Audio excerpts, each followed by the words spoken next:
Romanos capítulo 5, 12. Hoje quero falar sobre uma coisa que vocês gostam muito: pecado. Quem gosta de pecado aí, levanta a mão, gente. Ninguém assume, né, gente? Então por que vocês pecam tanto, gente, se vocês não gostam, né? Se nós fôssemos honestos, todos nós, não só vocês não, até eu. Quem é que gosta de pecado? Era para todo mundo levantar na mão e falar, uhul! Era para gritar ainda. Porque eita povo para pecar. E nós precisamos entender que uma das razões que nos faz pecar, amar o pecado e permanecer no pecado, é porque nós não estamos tão mortos quanto deveríamos. Mortos. Lá no Rio de Janeiro tem uma frase que vocês também conhecem: bandido bom é bandido morto. Mas segundo a palavra de Deus, crente bom é crente morto. Sabia disso? Diga para quem está do seu lado: não vejo a hora de você morrer. Pode falar assim. Isso. Se tua sogra estiver do seu lado, fala com mais firmeza: não vejo a hora de você morrer. Irmão, o meu sonho é que as pessoas que eu conheço que querem servir a Deus morram, todas elas. E eu gostaria de pedir que a partir de hoje esse fosse o desejo do coração de vocês: que eu morresse. Que eu morresse para o pecado e vivesse para Deus. Que eu morresse para mim mesmo, para a minha natureza, e que eu vivesse cada vez mais para Deus. Uma das razões pelas quais nós sofremos tanto com relacionamento, com falta de elogio, falta de reconhecimento, é porque nós não estamos mortos o suficiente. Nós não estamos tão mortos quanto deveríamos estar. Então quando alguém nos ofende, a gente sente muito isso, porque nós estamos vivos demais para nós mesmos. E há um problema em tudo isso: é que quanto mais vivo eu estou para mim e para os meus interesses, morto estou para Deus. E quanto mais vivo eu estou para Deus, é sinal que eu estou morto para os meus próprios interesses. Então, na verdade, essa pregação começa no capítulo 6, mas eu quero que você compreenda o contexto dela, que está a partir do capítulo 5, versículo 12. Por um só homem vieram o pecado e a morte, por um homem também veio a graça. Diga glória a Deus. Pelo que como por um homem entrou o pecado no mundo, que foi Adão, e pelo pecado também a morte, porque o salário do pecado é a morte. Assim também a morte passou a todos os homens, por isso todos pecaram. Porque até a lei estava o pecado no mundo, mas o pecado não é imputado não havendo lei. No entanto, a morte reinou desde Adão até Moisés, até sobre aqueles que não pecaram, a semelhança da transgressão de Adão, o qual é a figura daquele que havia de vir. Mas não é assim o dom gratuito, como uma ofensa. Porque se pela ofensa de um morreram muitos, muito mais a graça de Deus e o dom da graça, que é de um só homem, Jesus Cristo, abundou sobre muitos. E não foi assim o dom como ofensa, porque um só pecou, porque o juízo veio de uma só ofensa, na verdade, para a condenação, mas o dom gratuito veio de muitas ofensas para a justificação. Porque se pelo pecado de um só a morte reinou sobre todos, também a abundância da graça e do dom de Deus da justiça reinaram em vida através de um só, que foi Jesus Cristo. Em Adão todos somos pecadores, em Cristo todos somos resgatados. Amém?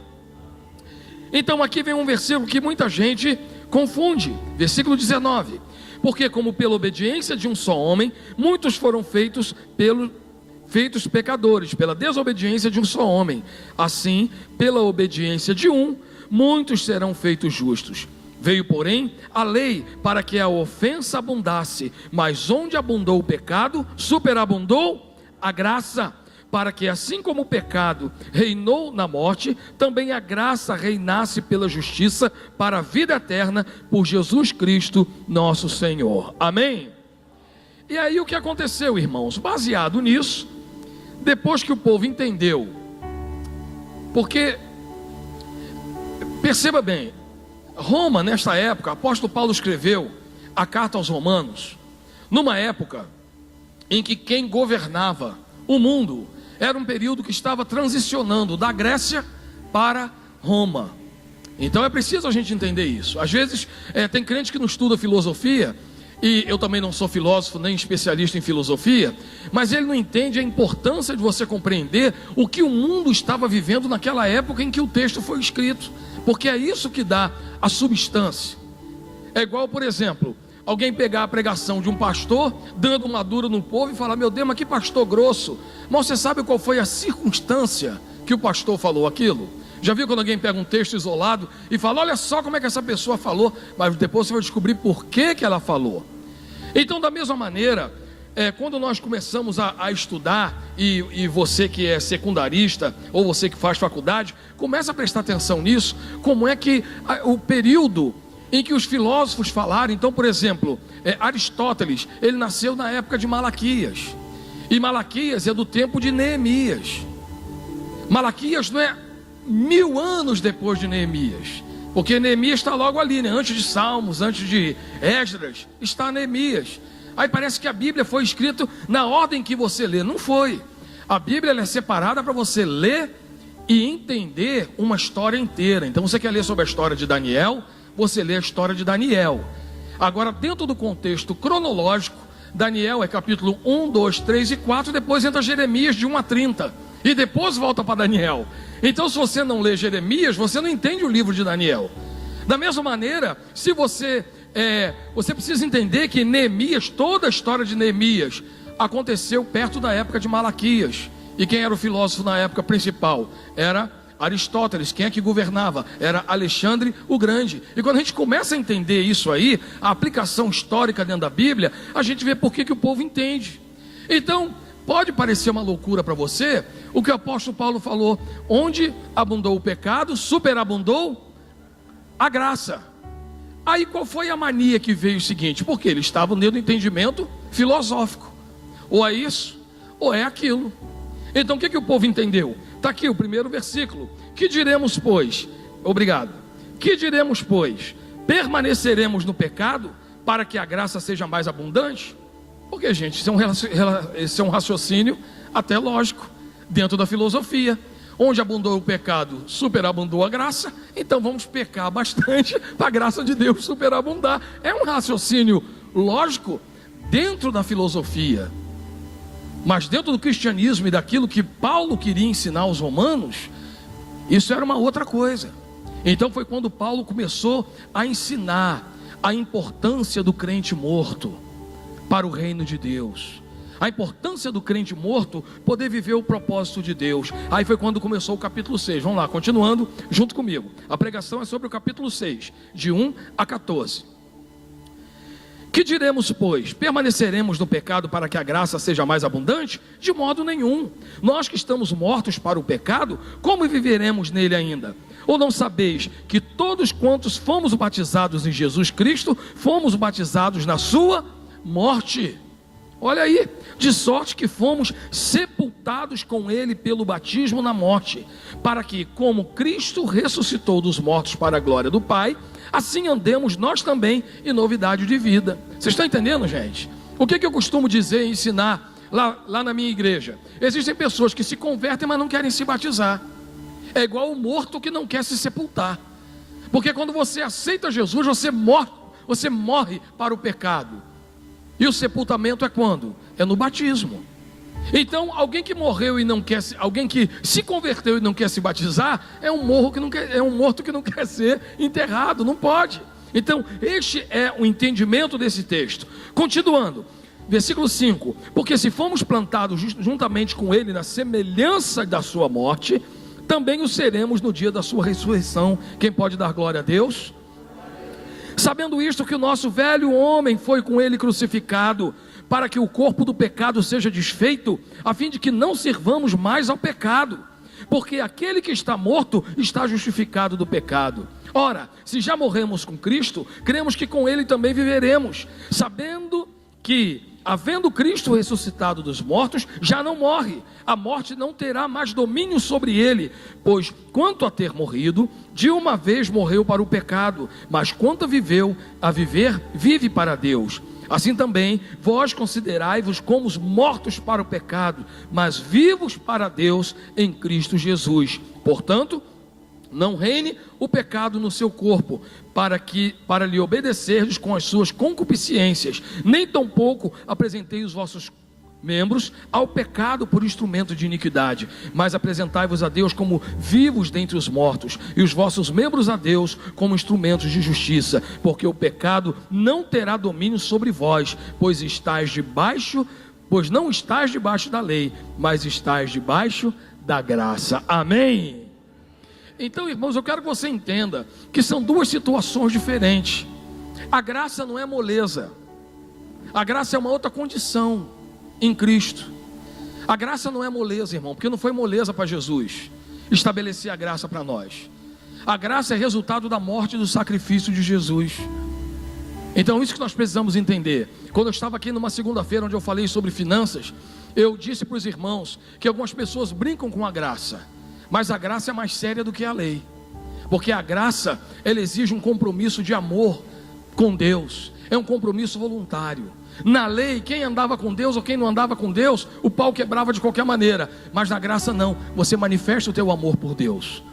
Então qual foi o exemplo que eu dei aqui? Se alguém chega para o Luizão, uma mulher chega, a esposa do Luizão, vê lá o celular dele e vê um recado lá de uma mulher dizendo assim, obrigado igualmente. Ela fala, que negócio de obrigado igualmente, coraçãozinho aqui. Aí ela vai lá ver, aí ele fala assim, seu perfume estava maravilhoso no culto, nem consegui prestar atenção. Aí a mulher fala assim, obrigado e tal. Isso é traição, sim ou não, irmão? Sim ou não? Principalmente as mulheres, para os homens não, mas para a mulher é coisa séria, é quase razão para um assassinato. Mas aí, o que acontece? Nós estamos na graça ou na lei, irmãos? Isso é traição ou não é? Mas na lei, a mulher dele tinha que pegar ele em flagrante com uma mulher para poder condená-lo. Mas na graça, uma coisa muito menor tem um significado maior também. Ananias e Safira mentiram, ninguém pediu nada para eles. Eles, querendo fazer moral, venderam um terreno, deram uma parte do dinheiro e disseram que era o dinheiro do terreno todo e guardaram o restante. Mentiram, já estava na época da graça e morreram fulminados. Por quê? Por causa de mentira. Se fosse no Antigo Testamento, provavelmente eles não teriam morrido, mas eles morreram estando na graça. Então entenda, irmão, que a graça não é uma coisa banalizada. A graça é o entendimento de que eu estou mais perto de Deus, porque na graça o véu foi retirado. Então, como eu estou diante de Deus, a minha responsabilidade é maior, irmãos. Uma coisa é uma pessoa que trabalha lá na Assembleia Legislativa, na portaria. Uma coisa é um chefe de gabinete de um deputado, ele está mais próximo do deputado. A responsabilidade dele é outra, porque não tem intermediário, eles têm acesso direto, seja a quem for. Então o que nós precisamos entender, irmãos? Que da mesma maneira, para nós termos uma vida com Deus, nós não temos outra opção a fazer senão morrer para a carne, morrer para o pecado, morrer para os nossos próprios desejos.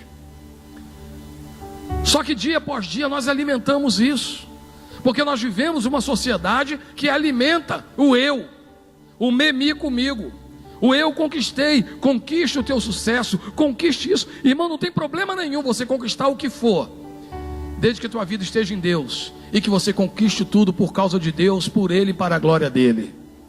Quem está entendendo isso? Diga glória a Deus.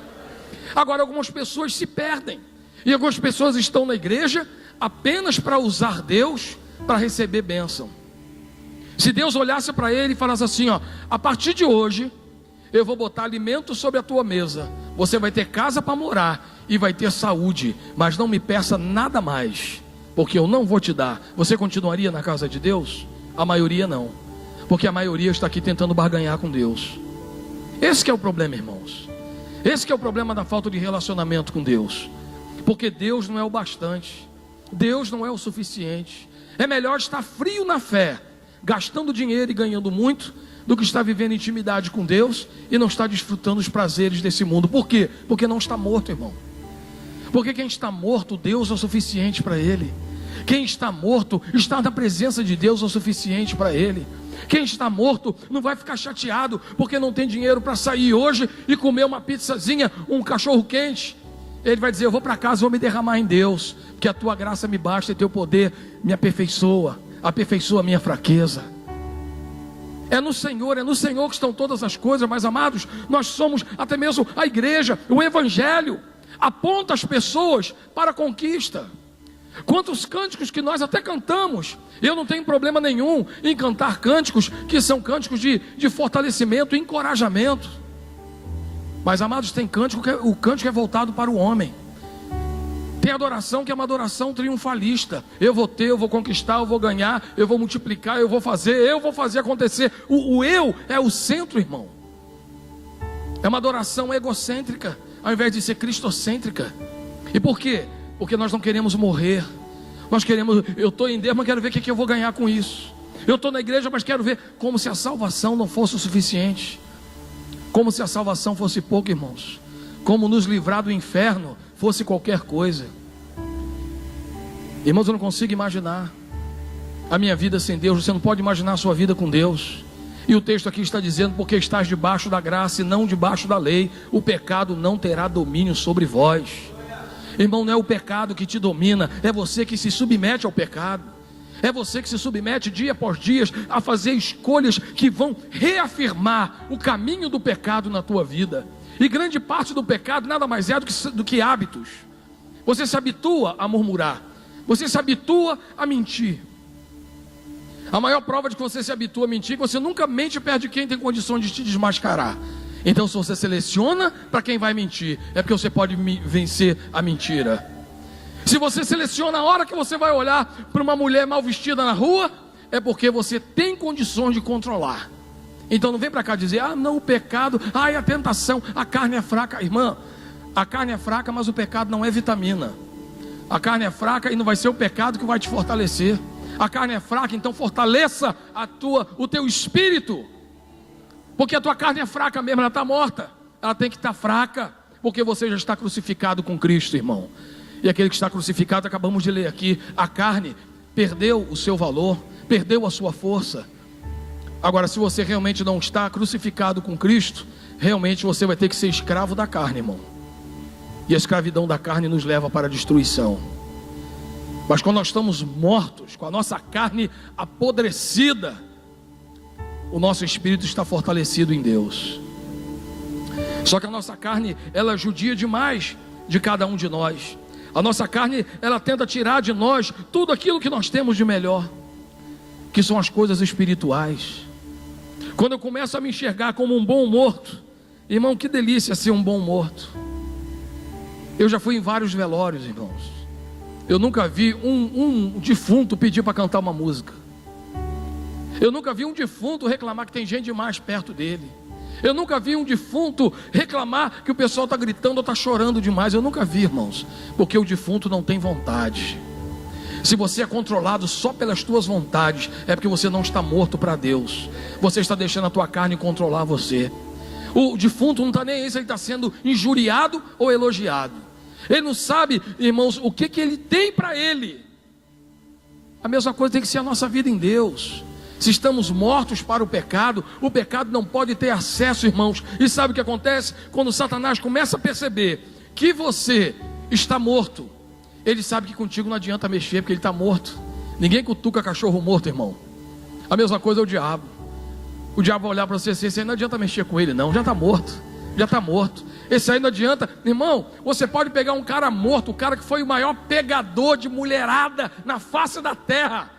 Quando ele está morto, pode botar uma mulher nua para passar na frente dele, que ele não faz nada, porque ele está morto. Se as coisas deste mundo bagunçam com você, te descontrola, é porque você não está tão morto quanto você pensava que estava. E o meu convite para todos nós nessa noite é que possamos morrer junto nessa noite para a glória de Deus. Morrer, irmão, morrer. Quando você estiver morto de verdade, irmãos, as pessoas vão te provocar você vai olhar assim, vai sacudir a cabeça como se estivesse nem entendendo o que a pessoa está falando, porque você está morto. Mas irmãos, quanto mais ativado eu tiver na minha carne, mais impaciente, quanto mais eu for um caçador de recompensa, de elogio, de afirmação, de afetividade, quanto mais carente eu for, morto não tem carência, irmão. Morto não tem carência. A única coisa que o morto tem é dependência de Deus. Se alguém vai elogiar ele, ele não está nem aí. Se ele vai ganhar algum presente, ele não está nem aí. Se ele vai ser citado ou não está nem aí. Ele está simplesmente morto, irmãos. E o que acontece? Por que as pessoas sofrem tanto? Porque não estão mortas. Elas querem reconhecimento. Tudo para ela, irmão, nada para Deus. Nada para Deus. E tem gente que, se fizer alguma coisa, você fala assim: eu louvo a Deus pelo dom que Deus te deu. O cara ficou ofendido, porque ele acha que o dom é dele. Ele acha que a obra é dele. Ele acha que a música é dele. Ele acha que o sucesso é dele. Acha que tudo é dele, quando na verdade tudo é do Senhor. Mas irmãos, quando nós decidimos morrer, quando nós decidimos não apenas fingir que estamos mortos. E na igreja tem muito isso. Alguns estão vivos, tem alguns mortos, graças a Deus. Mas a maioria da igreja tem um problema de catalepsia espiritual. O que é catalepsia? É uma situação em que a pessoa parece que está morta. Os órgãos vitais dela entram em stand-by. Inclusive no Brasil, na década de 70, teve um ator que foi Sérgio Cardoso, sei lá como é que é o nome do cara, que foi, não foi isso mesmo, na década de 70, era esse o nome do cara? Um ator que foi enterrado com catalepsia, e depois informaram que o cara tinha catalepsia. Aí foram lá fazer a exumação do cara, estava lá o caixão todo arranhado, que o cara saiu do estado e tentou sobreviver. Parece que está morto, mas não está. Então tem crente que é assim. Ele está aqui na igreja, ele entra em estado de catalepsia, aí ele é morto. Aí não reclama de nada, recebe a palavra de Deus, na oferta ele oferta, ele está aqui de boa. Aí chega em casa, ele começa a rasgar o caixão. Ele quer voltar de novo a ser quem ele era antes. Irmão, catalepsia espiritual. Então nós precisamos decidir o que nós vamos ser. Nós vamos ser mortos, nós somos vivos, nós estamos tendo uma experiência de morte da nossa carne, ou nós estamos apenas numa experiência de catalepsia, que a qualquer hora a gente vai voltar com tudo. Não pode, irmãos. Se formos realmente crucificados com Cristo, irmão, a nossa carne já era. E a crucificação, ela aniquila tudo. A crucificação tem uns cravos nos pés que vão determinar seus passos, sua caminhada. A crucificação tem uns cravos nas mãos que vai determinar que as suas ações são semelhantes à de Cristo. E na crucificação você tem a coroa de espinho, que diz que a tua mente, ela está sinalizada, está alinhada com a mente de Cristo. Irmão, quem está crucificado já é o suficiente para ser parecido com Cristo. E aquele que está morto, então, aí que a coisa fica mais séria. Então agora nós vamos para Gálatas capítulo 5. Gálatas capítulo 5, todo mundo junto comigo?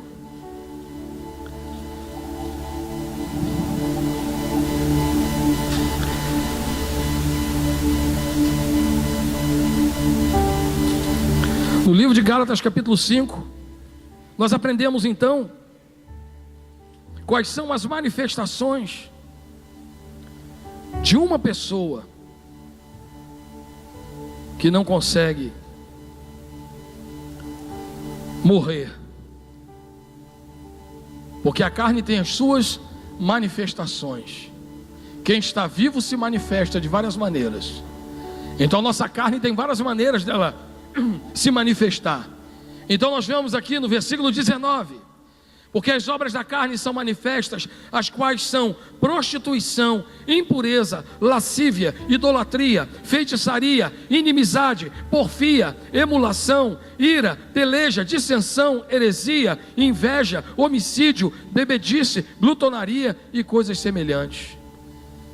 Você está dizendo: mas pastor, que coisa? Mas tem coisa aí que eu não faço. Eu acho que você faz exatamente o que você acha que não faz. Então o que é, irmãos? Quando nós ficamos refém dessa cultura, olha a cultura aí, olha a primeira coisa aqui, irmãos. Primeira coisa é prostituição. O que é prostituição? Do grego porneia, que é tudo aquilo que tem uma indicação pornográfica. E aí o que nós vemos aí nessa exposição? do Santander, que tanta gente falou, nada demais, nada demais. Ué, nada demais? Ver um homem tendo relação com um bicho, um cachorro? Aí algumas pessoas dizem assim, não, mas se você for lá nos museus, você vai ver. Irmão, eu não vou em museu para ver ninguém pelado. Eu vou em museu para ver quadro, para ver escultura, para ver coisa decente. Se as pessoas do século XVII cometeram o erro e foram pornógrafos também, eu não tenho nada a ver com isso não. Uma coisa não justifica a outra. Então quer dizer que porque no século XVII a gente matando a mãe, eu vou matar a minha também? Nada demais, do século XVII também. Irmãos, é cada mentalidade. É o que a Bíblia diz, que o príncipe deste mundo cegou o entendimento das pessoas. Não é só os olhos, cegou o entendimento. Que a pessoa está vendo de um jeito e está compreendendo de outro. E tem crente até que diz que não tem nada a ver, que é exagero. Para que esse exagero? Então o que é isso, irmão? Pornografia, imoralidade, impureza. Aí o que é impureza? Sujeira na mente, no coração. Está sempre querendo tirar uma vantagem de alguém. Está sempre querendo dar um tombo em alguém. Pensamentos maldosos. Então está aqui, olha. Prostituição, impureza, lascívia, idolatria. Ué, pastor, mas aqui, isso aqui eu já expliquei para vocês. Idolatria não é uma igreja que tem as imagens ali. Não é isso não, irmão. Idolatria é tudo aquilo que está entre você e Deus. Então o original, essa palavra aqui no grego é eidodolatria. É tudo aquilo que está entre você e Deus. Tem gente que a chacrinha dele está entre ele e Deus. Tem pessoas que o seu filho está entre ele e Deus. Enquanto o filho estiver na igreja de boa, ele está aqui. O dia que o pastor ou alguém der uma dura no filho, ele vai embora. Porque entre ele e Deus está o filho. Tem gente que entre ele e Deus está a roupa dele. Então se o pastor falou, vamos dobrar o joelho e vamos orar. Ai meu Deus, minha roupa é limpinha, vou sujar. Ué, quer dizer que Jesus pode se ensanguentar todinho na cruz por você, e você não pode sujar a perna da tua calça por causa de Deus. Idolatria, eidodolatria, feitiçaria. Ah pastor, não sou feiticeiro. Mais uma vez, aqui não é a feitiçaria da bruxa. O termo aqui é farmacon, da onde vem o termo farmácia. Que naquela época as pessoas tomavam, igual o santo daime, as pessoas tomavam algumas coisas para poder entrar num estado de alucinação e ter contato com outros deuses. Experiências espirituais induzidas. É manipulação. Então está aqui o farmacon, eidodolatria, farmacon, inimizade. Meu Deus do céu. Como pastores e líderes têm que trabalhar com inimizade na igreja. Grupos de interesse. Um quer uma coisa que o outro não quer. Não, mas se for lá, o outro não bica com o outro, que o outro não fala com o outro, porque o outro uma vez teve um problema. Porque é mais fácil fazer a gestão de conflito na igreja do que o povo perdoar uns aos outros. Obra da carne, irmão. Numa igreja que todo mundo é morto, não precisa ter gestão de conflito, irmão. Porque morto não briga. Você chega lá no necrotério e está cada um na sua, deitadinho. Ninguém quer a caçamba de ninguém, irmão. Os mortinhos estão tudo lá, cada um cuidando da sua vida. Mas, irmão, quando o povo está na carne, é um cutucando o outro, é um reclamando do outro, é um imitando o outro, debochando, escarnecendo, falando mal, fazendo desfeita, fazendo descaso. Misericórdia, inimizade, porfia, mesma coisa, confusão, emulação, ira. É a mesma coisa. Na igreja é uma mansidão, Pai do Senhor, irmão, oh aleluia. Parece que está todo mundo dopado, todo mundo assim, doidão, fala devagar, não briga com o marido. Vamos, amor, por dentro seu demônio, né? Então, mas por fora está todo mundo manso, é uma mansidão só. Aí chega em casa, já começa o inferno, irmão. Quando sai de casa parece que entra um espírito de crente nele. E quando ele chega em casa, a proporção, ele vai saindo em casa, a coisa boa vai saindo, o cara já vai começando a virar o Hulk de novo, e chega em casa feito cão, briga até por causa da coxa da galinha, para jantar, do último pedaço de pudim e do último copo de Coca-Cola. Irmão, vocês sabem o que é disso? Vocês estão rindo porque vocês já viveram isso, ou viveram isso hoje, ou vão viver depois do culto. Mas irmãos, olha só, está aqui, ira, peleja, brigaiada, dissensão, heresia, inveja. Meu Deus do céu. A rede social é movida por inveja. A rede social provoca a inveja nas pessoas. Ninguém tem inveja de uma pessoa que está carpindo um terreno. Ninguém diz, oxe, eu queria estar lá. Porque também ninguém posta foto, né? Carpindo. O pessoal só posta foto boa. Que coisa impressionante. Mas é a maldita inveja, irmão.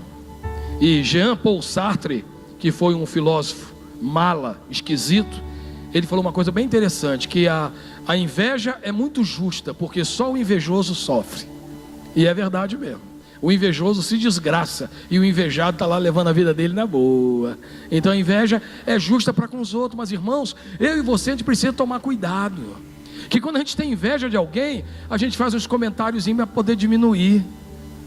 Vê o cara assim, mas é claro, tem um outro que ajudou ele a ter. Mas é claro, a gente começa a arrumar justificativa para que os outros têm. E nós esquecemos que é uma luta para conseguir qualquer coisa, irmão. E ninguém tem nada fácil. E se Deus deu para ele, vamos celebrar o que ele tem para a glória de Deus, irmãos. Porque quanto mais você celebra o que é dos outros, mais próximo vai ter o teu também.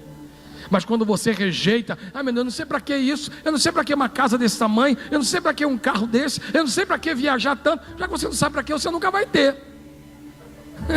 É por isso que você nunca tem, porque você nunca sabe para quê, então você não vai ter logo, que é melhor, é menos trabalhoso para Deus. Mas quando você sabe para que tem um carro bom, para que existe casa boa, para que tem viagem internacional, quando você souber para quê, aí Deus vai falar, agora eu já posso te dar, você já sabe para que serve, né? É desse jeito. Mas o povo alimenta a maldita da inveja, homicídio. Pastor, mas eu não sou assassino. Não, a Bíblia diz que aquele que não ama o seu irmão é um assassino, irmão. Quantas pessoas você já não assassinou no teu coração? Detestando, odiando, perseguindo, fazendo desfeita. Eu gosto quando é aquele ali, quando é o outro eu não gosto não. Para quê, irmão? Que mal que a pessoa te fez? Não, mas no caso dele, ele me fez mal, pastor. Mas a Bíblia diz para a gente retribuir o mal com o mal. Então não tem para onde você correr, irmão. Se você está morto, irmão, morto, você pode pegar uma agulha e enfiar no pé dele, que ele não vai te xingar, não vai fazer nada contigo. Ele está morto. Uma igreja formada por uma comunidade de crentes mortos, não é crentes mornos, é crentes mortos. Irmãos, é uma coisa maravilhosa. A igreja flui, as coisas acontecem. Irmão, vamos fazer isso, vamos embora. Está todo mundo morto, irmão. Ninguém tem a sua própria vontade.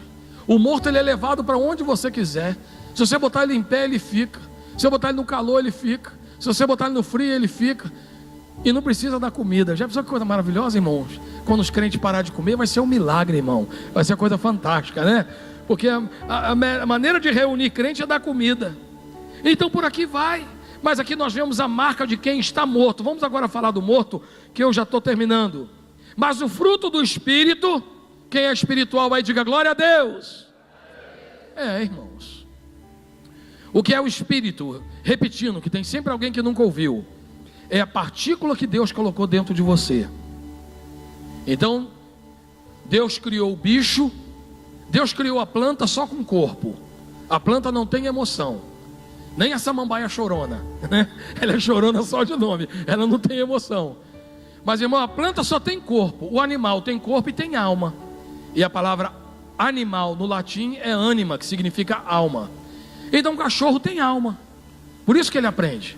Por isso que ele é adestrado. Por isso que ele fica feliz e ele fica triste. Ele não tem raciocínio. Ele tem emoção e instinto. Acabou. Então você nunca vai ver um cachorro chorando na presença de Deus, porque ele não tem espírito, né? Você nunca vai ver ele quebrantado, porque ele não tem espírito, ele tem alma. Então as plantas só têm corpo, os animais têm corpo e alma, mas somente o homem tem corpo, alma e espírito. Na verdade o homem não tem espírito, o homem é um espírito, que possui uma alma e habita em um corpo.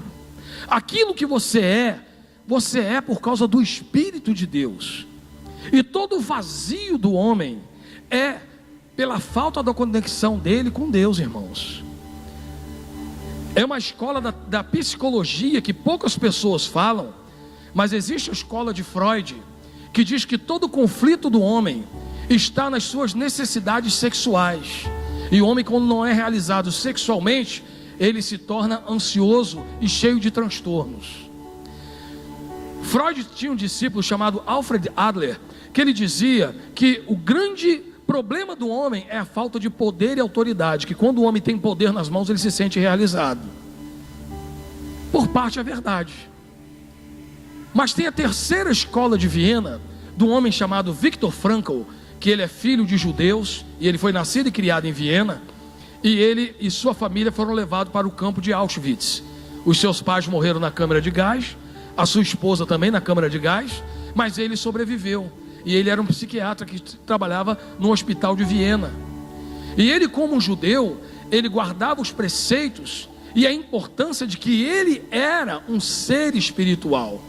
Ele passou por tudo que as pessoas passaram pelo Holocausto. Ele foi realmente um sobrevivente. E o que ele descobriu ali fazendo aquela análise, já que ele era um estudioso, profundamente estudioso, e teve a oportunidade para o campo de concentração, ele começou a estudar o comportamento das pessoas ali. E ele viu que algumas pessoas desejavam morrer, mas a maior parte das pessoas não queriam morrer. Não é apenas questão de vida ou morte, porque as pessoas sabiam que tinha algo na vida que elas tinham que fazer ainda, e que se elas morressem, a história delas, a missão de vida, seria interrompida antes da hora. Então ele criou uma escola da psicologia chamada logoterapia, que é a terapia através da revelação daquilo que Deus é na vida da pessoa. Já pensou, o cara nem é crente. E o que ele falou? Da mesma maneira como Freud dizia que a frustração e os transtornos de um homem é fruto da sexualidade desequilibrada, Adler achava que era falta de poder. O que Viktor Frankl descobriu? Que o maior vazio no homem é a ausência de Deus na vida dele. Irmão, não era pastor, não era pentecostal, não era protestante, o homem era um pesquisador.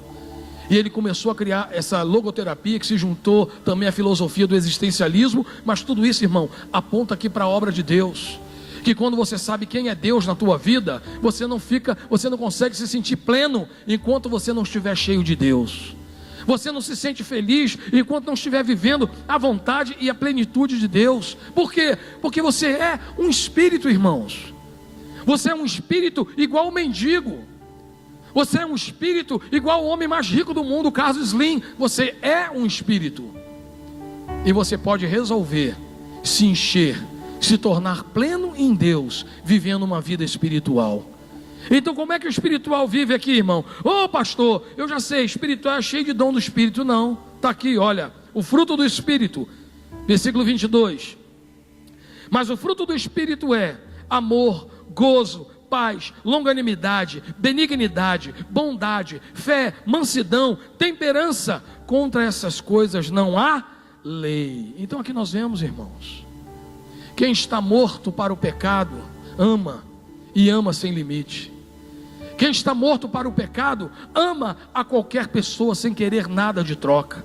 Segunda coisa que ela faz, ela tem alegria. É uma alegria contínua. Não é uma alegria baseada na situação, irmãos. Não é uma alegria baseada em situação. É uma alegria firmada em Deus. Porque a alegria é fruto do Espírito. Se você é espiritual, você vai ser alegre. Isso não tem nada a ver com gargalhada, não tem nada a ver com risada, mas tem a ver com a vida feliz, com aquilo que Deus te deu. Uma vida cheia de contentamento. Senhor Deus, eu sei que o Senhor pode me dar mais, mas se o Senhor não der, eu sou feliz com aquilo que o Senhor me deu. Isso é felicidade, essa é a verdadeira alegria. Quem está entendendo, diga glória a Deus. Paz, ele vive em paz e ele deixa os outros em paz, irmão. O maior problema é que tem gente que não vive em paz e não deixa o outro em paz também. Ele consegue contagiar o inferno que habita a alma dele, ele quer envolver os outros no inferno dele. Mas o verdadeiro servo de Deus, irmãos, ele vive em paz. Ele sabe que todas as coisas estão nas mãos do Senhor. E o que a palavra de Deus diz? Seja a paz de Cristo o árbitro, o juiz do teu coração. Amado, quando você tem amor, quando você tem alegria, as suas emoções estão equilibradas. Então virá quem? A paz de Cristo. E vai dizer para você, faça isso, não faça aquilo. Porque você tem a paz é o juiz. Quando você passar dos limites, o juiz vai apitar. porque Ele é o árbitro do teu coração. Ele vai avisar. E todos nós já fizemos escolhas na vida em que na hora que nós escolhemos, o nosso coração apitou. Falou: opa, não era para ter feito isso não. O juiz apita, irmão, e a gente sabe disso. Mas quem é que ouve o apito do juiz? Aqueles que vivem no Espírito. Mas não apenas isso, quem é espiritual faz outras coisas também. Quem é morto faz outras coisas aqui. A longanimidade. Já expliquei para vocês o que é longanimidade. É alguém chegar e assaltar a sua carteira e seu celular. Passa a carteira e o celular, você vai dar, o ladrão vai lá, você, tem mais 50 aqui, leva aqui, Isso é longanimidade, irmãos, é ir além. É se dispor aí. Eu perdoo. Você pode fazer quantas vezes que você já está perdoado. Eu já perdoei você por resto da vida. Já pensou, irmãos? Isso é longanimidade. E outras duas coisas que os crentes precisam aprender: benignidade e bondade. O que é benignidade? É o desejo de fazer o bem. E a bondade é a prática do bem. Eu já compartilhei esse texto aqui para vocês e quero reafirmar. A benignidade, às vezes você quer ajudar alguém e não pode, mas você tem um coração bom. E a bondade é quando você vai lá e faz. Você não tem apenas a vontade, você vai lá e faz. Como tem pessoas que eu gostaria de ajudar, mas eu não posso. O que é isso? É benignidade. Agora a bondade é quando eu coloco a mão e vou lá e faço. Bondade, benignidade, fé, mansidão e temperança. Aí nós vemos aí também um domínio próprio, irmão. Quem é morto tem domínio próprio. O defunto está lá deitado, irmão. Você pode fazer um espetinho do lado dele, que ele vai se controlar. Isso é domínio próprio. Você nunca vai ver um defunto com 51 milhões guardado no apartamento. Isso é domínio próprio. Você nunca vai ver um defunto falando mais do que devia. Ele nem fala nada, ele só observa o movimento. Irmãos, assim que nós temos que ser. Eu sei que pode parecer engraçado. Eu sei que é uma conversa macabra. Mas só existe uma maneira de você viver a vida em Deus. É morrendo para a sua vida. E a vida em Deus é muito melhor do que tudo aquilo que nós podemos planejar para nós. Irmãos, como eu já imaginei coisa boa para mim. Eu tenho cada pensamento para mim, gente, que vocês não imaginam. É espetacular, tudo de bom eu penso para mim, irmão. Irmãos, eu tenho uma vida planejada para mim que vocês não imaginam. É de dar inveja a qualquer um. Mas quando eu penso na vida que Deus tem para mim, eu reconheço que ela é melhor do que aquilo que eu penso. Então por quê? Porque eu sou apenas um morto, irmão. E o morto não consegue imaginar uma coisa que Deus pode ter para ele. Eu sou apenas um morto. E quando eu começo a dizer: Senhor, que não seja a minha vontade, mas que seja a tua. Às vezes te dá a sensação que você está estagnado, que está todo mundo andando, crescendo, progredindo, rompendo, ficando rico, viajando, fazendo tudo, mas na verdade é tudo enfeite. Aí você olha para a sua vida em Deus, você diz: como eu tenho crescido em Deus, como eu tenho vivido a vontade de Deus, como eu tenho experimentado Deus na minha vida. Quando é que você começa, irmãos? Quando você renuncia a sua vida, quando você renuncia os seus caprichos. Deus responde oração. Deus não atende capricho. É oração, é sonhos. E quando nós começamos a colocar os nossos sonhos debaixo do crivo de Deus, Deus vai dizendo: esse é para a tua edificação, esse não é. Esse é para o teu crescimento, esse não é. E como é gostoso, irmãos, porque a palavra de Deus diz que os planos de Deus são maiores que os meus. E eu preciso acreditar. Parece que vocês ficaram tristes agora, né? Quando eu falei em abrir mão dos seus sonhos. Mas os sonhos de Deus são maiores do que os meus. Os planos de Deus na minha vida são maiores do que os meus. E quando você simplesmente descansar e falar: Deus, cansei de tentar nadar. Deus, cansei de tentar correr. Agora eu estou morto. Eu simplesmente vou para a cruz. Nego a mim mesmo para viver a tua vontade. Você vai ver, amado, que Deus vai te marcar e vai te chamar para um novo tempo.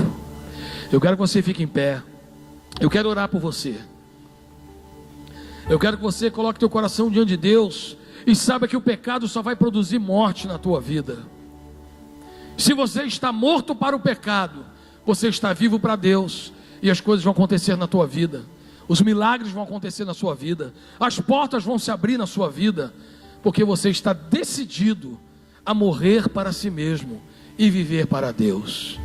Irmãos, a melhor coisa que tem é morrer para o pecado. Porque quando você está vivo para Deus, você vive a sua plenitude. Você vive tudo aquilo que Deus quer que você viva nele, por causa dele e para a glória dele. Feche seus olhos nesse momento em nome de Jesus. E começa a dizer para Deus agora: Senhor Deus, eu quero morrer para mim mesmo. Eu quero morrer para esse meu tipo de pecado. Essas coisas que me atraem, eu não quero mais essas coisas sobre a minha vida. Eu quero viver simplesmente a tua vontade. Eu quero viver simplesmente o teu propósito. Eu quero viver simplesmente aquilo que o Senhor me chamou e me criou, senão os teus propósitos em minha vida. Vamos adorar o nome do Senhor. Coloque-se diante do Senhor, apresente-se diante dele. Eu quero que essa noite seja um marco na sua vida, um marco no teu coração. Que você seja marcado por esta palavra, que a partir de amanhã os seus comportamentos, suas atitudes, suas escolhas, tudo que você faz possa ser influenciado por esta palavra nesta noite. Abrace isso que Deus tem para a tua vida. Viver uma vida de alguém verdadeiramente espiritual. O que você está ganhando vivendo a vida que você tem vivido? Você está escolhendo mal. Você está escolhendo muito mal. Escolha a santidade. Escolha a pureza. Escolha a morte do pecado e a vida para Deus.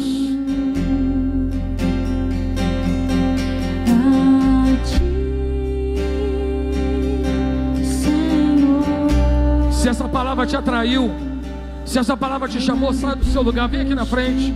Eu quero orar por você, para você falar: Senhor Deus, era isso que eu precisava ouvir, Senhor. Eu estou vivendo somente a minha vontade. Eu percebo que às vezes a minha carne me tem feito fazer escolhas erradas. Eu não sou escravo de um pecado, mas eu também não estou vivendo conforme o Senhor quer que eu viva. Marque o dia de hoje.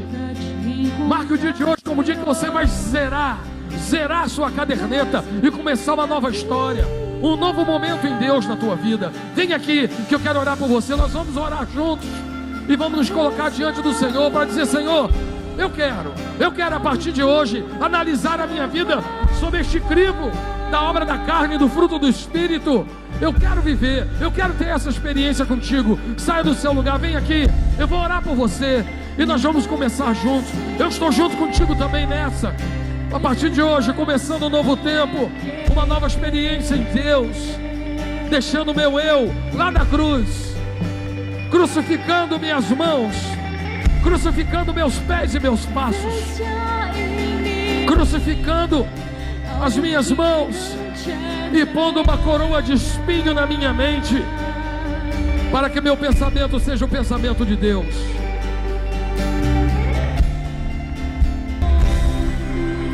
Vem Espírito Senhor, vem Espírito do Senhor Deus, ministra aos nossos corações. Tu és o dono do meu coração. Tu és. Não há nada mais além de ti. Não há nada mais além de ti.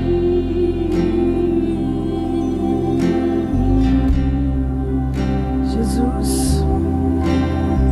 Querido, aí do jeitinho que você está, com seus olhos fechados.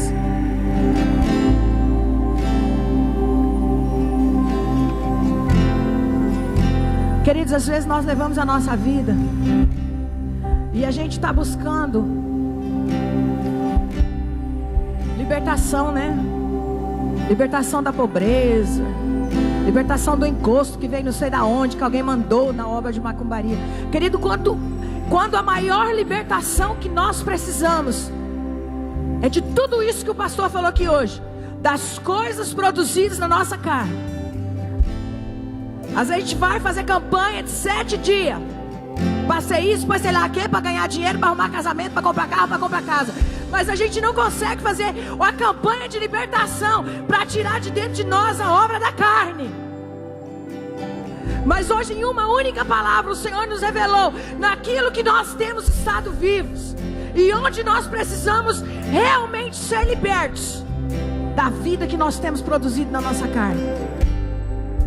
Oh, queridos, e como nós produzimos vida na nossa carne?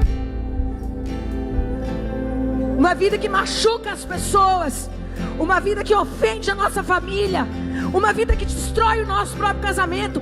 E na maioria das vezes, querido, eu te digo sem medo de errar, que somos nós quem produzimos as desgraças na nossa vida.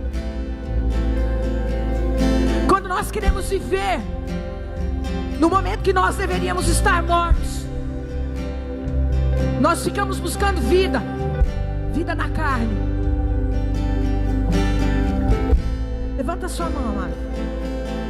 Isso não é a palavra só para esses irmãos que estão aqui na frente, não. Que eu estava na frente também, eu dei um passo para frente ali. Como a gente descobre todos os dias como a gente é vivo demais. Isso é uma palavra para a igreja. Porque quando o apóstolo escreveu isso no livro de Gálatas, ele não escreveu isso para aqueles que não conheciam a Jesus. Ele escreveu isso para a igreja. Tu és o dono? Querido, coloca a mão sobre o seu coração. Você que está aí sentadinho, abaixa sua cabeça. Não canta essa canção agora, você vai escutar ela. Será que ela é uma verdade? Que você pode cantar, que eu posso cantar?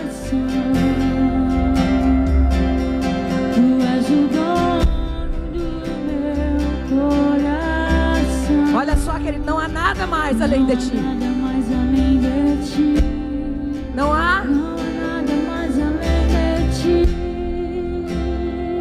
Tu és o dono do meu coração. Tu és o dono do meu coração. Tu és o dono do meu coração. Não há nada mais além de ti. Não há nada mais além de ti, Senhor. Não há nada mais além do Senhor, queridos. Ele é o dono do nosso coração. Temos andado em retidão diante do Senhor ou não? Se Ele é o dono do seu coração, da sua vida, você pode começar a cantar essa canção. Senão não há necessidade, querido. Palavras vazias não tocam o coração de Deus.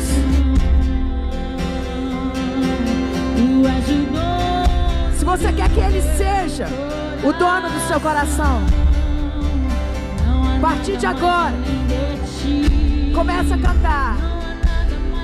Se você quer entregar a sua vida ao Senhor, comece a declarar que Ele é o dono.